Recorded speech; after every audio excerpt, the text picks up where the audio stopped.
Here we have a math problem, that is we have to evaluate the numerical expression 2 to the 18th power negative 1 without using calculator. Okay, let's see how to evaluate the value of this expression without calculator. Okay, in the first step, what I'm going to do is I'm going to write this exponent 18 as 9 times 2, negative 1. Okay, whenever we have two numbers multiplied at the exponent, the one number can be taken as the first exponent, the other number can be taken as the second exponent, negative 1. Okay, now we can evaluate the value of 2 to the 9th power without calculator. Okay, let's see how it is. So because we know that 2 to the 4th power equals to 2 times 2 times 2 times 2. So 2 to the 4th power means we have to write 2 4 times and multiply. 2 times 2 is 4, 2 times 2 is 4, and 4 times 4 equals to 16. So the value of 2 to the 4th power equals to 16. Okay, now evaluate 2 to the 4th power times 2 to the 4th power times 2, because we need 2 to the 9th power. Okay, so 2 to the 4th power times 2 to the 4th power times 2 to the first power equals to, so we know that the value of 2 to the 4th power is 16. We know that the value of 2 to the 4th power is again 16 times 2 to the first power means 2. So here we multiply three terms with the same base. So we can write the base once and we have to add the exponents 4 plus 4 plus 1. And here 16 times 16 is 256. 256 times 2 is 112. So see, I have practiced. I remember the product of 16 times 16. Otherwise, we can do this multiplication manually without that calculator. You'll be getting 256. When you multiply 256 by 2, it will be 512. So here 4 plus 4 plus 1 will be 2, 9. So 2 to the 9th power equals to 512. So otherwise, there is another way. That is always, we remember the value of 2 to the 10th power, that is 1024. So if you want to get 2 to the 9th power, you have to divide both sides by 2. So then this one will cancel, then the exponent will become 9. When you divide 1024 by 2, it will be 512. In this way also, we can get the value of 2 to the 9th power. Okay, anyways, so we got the value of 2 to the 9th power, which is 512 whole square negative 1. Okay, here I take exponent 2 for 1. It won't change the original value because whatever exponent I take for 1, it will still be 1. So even if I write here in the previous step, I just have 1. Even instead of 1, if I write 1 square, so there is no change in the value, still it's 1 only.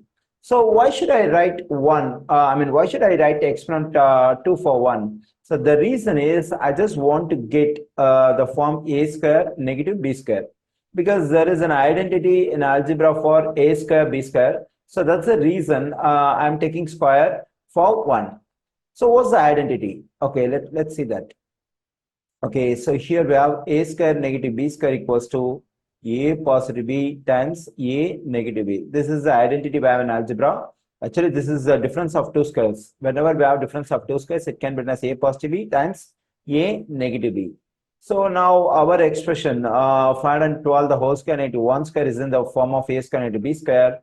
So instead of a, we have 512. Instead of b, we have 1. So for a plus b and a minus b, we can write 512 plus 1 times 512 minus 1. Okay, so even now it's a bit complicated to multiply this one and this one.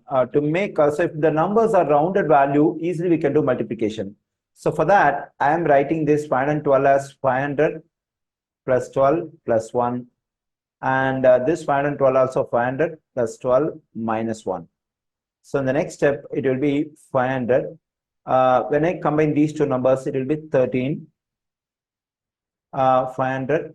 When I combine these two numbers, it will be 11.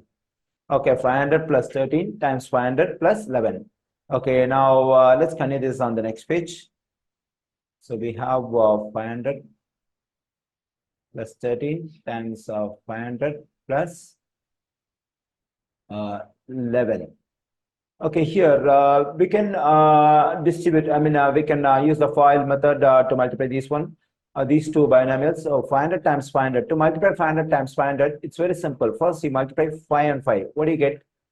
25. And I have two zeros over here, two zeros over here. So I can write 4 zeros. That is 250,000 positive. Now I have to multiply this 500 by 11. It will be 11 times 500 or 500 times 11. Okay, now I have to multiply this 13 and 500. I can write this one as 500 times 13 positive. 13 times 11 will be so like 13 times 7, we can do this multiplication manually. 13 plus 1, 14, 140, 143.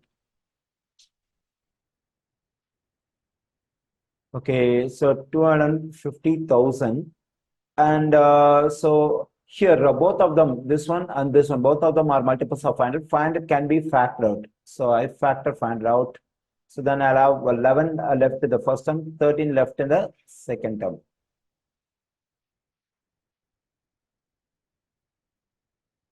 So here 250,000 positive 500. So 11 plus 3 is 11 plus 13 is 24 plus 143. Okay, here 250,000. So here we have to multiply 524. You just multiply 5 and 24. So to multiply 5 and 24, we can write 24 as 20 plus 4 times 5. Instead of multiplying 24 by 500, I multiply 24 just by 5. 5 times 20 is 100. 5 times 4 is 20. 120 I get.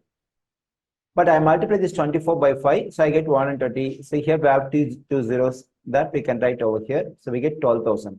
It is 500 times 24 is 12,000 positive 143. Okay, here we have to add, that is 250,000. And we have, I'm sorry. Yeah, then we have 12,000. Then we have 143. So 3, 4, 1, 2, 6. So I get 262,143. So the evaluation of the given numerical expression is 262,143.